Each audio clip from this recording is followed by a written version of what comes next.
আসসালামু আলাইকুম রহমতুল্লাহ। অবশেষে গ্রেপ্তার হলো টুঙ্গির ময়দানে হামলাকারী আরেক সাতপন্থী নেতা জিয়া বিন কাশেম। আজকে সকালে চট্টগ্রাম ডাবল বোরিং থানা থেকে তাকে গ্রেপ্তার করে বাংলাদেশ পুলিশ এবং তাকে সেখান থেকে টুঙ্গি থানায় ট্রান্সফার করা হয়। এর আগে আরেক সাতপন্থী নেতা মুয়াজ বিন নূরকে গ্রেপ্তার করে গত 19 ডিসেম্বর বাংলাদেশ পুলিশ এবং তাকে কোর্টে চালান করার পরে সেখান থেকে তাকে 3 দিনের রিমান্ডে নেওয়া হয়। উক্ত মুয়াজ বিন নূর ছিলেন টুঙ্গির ময়দানে হত্যা মামলার পঞ্চম আসামি এবং জিয়া বিন কাশেম ছিলেন টুঙ্গির ময়দানে হত্যা মামলার ষষ্ঠ আসামি।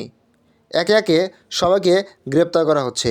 টুঙ্গির ময়দানে সাতপন্থীদের হত্যাকাণ্ডের পর থেকেই ওলামা মাশায়েখ এবং তাদের সাথে মেহনত কর্নেওয়ালা সাধারণ সাথীরা তাদের সঠিক বিচারের দাবিতে মাঠে নামে এবং সাতপন্থীদের হত্যাকাণ্ডের তীব্র নিন্দা জানায়। সেই সাথে সাতপন্থী নেতাদের বিরুদ্ধে মামলা দায়ের করা হয় এবং আহত সাথীদের স্টেটমেন্টের ভিত্তিতে স্বরাষ্ট্র মন্ত্রণালয় সঠিক বিচার করে দেওয়ার আশা দেন। এ পর্যায়ে গত 27 ডিসেম্বর শুক্রবার থেকে কাকরাইল মসজিদ সহ সকল জায়গায় সাতপন্থীদের সকল কার্যক্রম নিষিদ্ধ করা হয়েছে এবং জুবাইরপন্থীদেরও বলা হয়েছে তারা যেন বড়সড় কোনো জমায়েত না করে।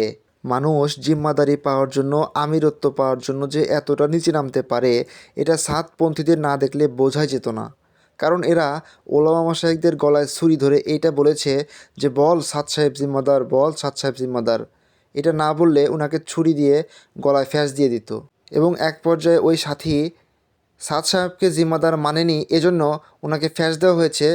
উনি গলাটা সরিয়ে নিয়েছে বিধায় ওনার ফ্যাঁসটা বুকে লেগেছে। এই আহত সাথীদের স্টেটমেন্ট না শুনলে আমরা এটা বুঝতেই পারতাম না যে এই সাতপন্থীরা আসলে কতটা নীচ মনের অধিকারী।